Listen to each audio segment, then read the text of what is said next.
Juma Msigwa ni afisa wa ufundi na mafunzo kutoka Chama cha Waingizaji na Wasambazaji wa Gesi ya Kupikia Majumbani LPG.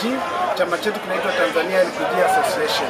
Leo ni siku ya LPG duniani. Ni siku ambayo tunaadhimisha nafasi ya hii gesi katika maisha yetu ya kila siku ya mwanadamu. Kwa Tanzania hii gesi inajulikana kwa matumizi ya nyumbani kama nishati safi ya kupikia. Ni nishati safi ya kupikia kwa sababu ni rafiki kwa afya ya mtumiaji, vile ni rafiki kwenye mazingira. Ni rafiki kwenye mazingira kwa sababu gani? Ina kiwango kidogo sana cha hewa ukaa ambacho hakiwezi kuathiri mazingira, na ni rafiki kwa afya ya binadamu kwa sababu kutokana na kiwango chake kidogo sana cha hewa ukaa, na maana mtumiaji hawezi kuathiri. Changamoto ambazo zipo kwenye sekta ya kwanza ni miundombinu. Miundombinu inamaanisha miundombinu ya kuhifadhia gesi bado haikidhi. Kwa hiyo ni changamoto mojawapo. Vile na uwekezaji hasa mikoani.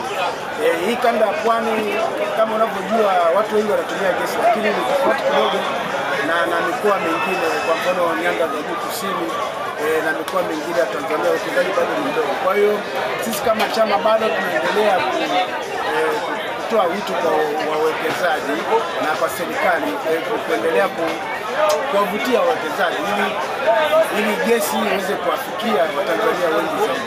Leo tuko hapa soko la Temeke Stereo. Tunaadhimisha siku ya LPG. Kitu ambacho tunataka kufanya hapa, tunafanya utafiti juu ya dhana ya watu wengi kwamba hawataki kupika baadhi ya vyakula kwa kutumia gesi, kwamba vinakuwa na ladha tofauti. Kwa mfano, kuna watu wanasema siwezi kupika kwa kutumia gesi kwa sababu nikipika kwa kutumia mkaa, chakula kilichopikwa kwa kutumia mkaa au kuni kina ladha nzuri kuliko gesi. Kwa hiyo leo tuko hapa tunafanya hilo kwa vitendo. Kuna mama ntilia anapika kwa kutumia mkaa na mwingine anapika kwa kutumia gesi. Mwisho wa siku hivi vyakula vitaliwa na walaji, alafu tutapata maoni yao. Je, hii dhana ni kweli ama hii dhana si ya kweli ambayo inazungumziwa kwenye jamii? Kwa hiyo tuko hapa Temeke Stereo kwa ajili ya zoezi hilo maalum tunapoadhimisha siku hii adhimu kabisa ya nafasi ya gesi ya kupikia duniani. Utafiti tuliofanya Dar es Salaam, asilimia 50 ya wakazi wa Dar es Salaam wanatumia bodaboda kwenda kununua gesi kwa mawakala.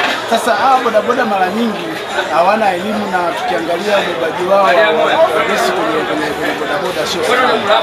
Kwa hiyo tunatoa wito kwa bodaboda na watumiaji wa gesi kwamba kama anamtuma gesi amwelekeze, anatuma bodaboda kununua gesi amwelekeze, na bodaboda afahamu kwamba mtungi hausafirishi kwa umelazwa kwa sababu ya usalama. Akilaza mtungi kuna hatari ya gesi kuvuja kutoka kwenye valvu na kusababisha hatari ya mlipuko ama kushika moto kama itakutana na chanzo cha moto. Kwa hiyo sisi kama chama tuna mikakati kuendelea kutoa elimu kwa bodaboda. Naitwa Tausi Ali Singano, ni katibu wa mamalishe na kioski Temeke Stereo. Ladha inakuwa ni moja, ila gesi inatuharakishia sisi muda. Kama mamalishe wanarahisishiwa muda, iko faster. Watu wa Tanzania wote tuelimike, tupikie gesi. Gesi ndio kila kitu, nishati safi kwa kina mama na salama. Naitwa Bosco Gabriel, ni mkazi wa Temeke. Nimeonja chakula sababu bado naenda kumalizia kula, ila kwanza nipite nionje ili kupata kujua testi iko vipi. Nimekula chakula ambacho kimepikwa na gesi na nimekula chakula ambacho kimepikwa na mkaa. Kuna dhana nyingi ambazo zimejenga kwa chakula bwana cha mkaa bwana, unajua watu wa zamani wanapenda sana kufagilia kwao na kila mtu zamani ndio ulikopo hivi, zamani ndio pazuri, zamani namna gani. Si chakula kinachopikwa na mkaa kinakuwa kizuri kwa sababu kuna utando juu, si namna gani. Lakini kwa mimi nilivyoonja chakula hiki na hiki, mimi nimeona hakuna tofauti wote. Cha gesi ni kitamu na kizuri, cha mkaa kadhalika ni kitamu kizuri. Kwa hiyo kupitia ile dhana ilikopo tunaisikia ama inaongeleka, kwa upande wangu nimeona hakuna kitu kama hicho.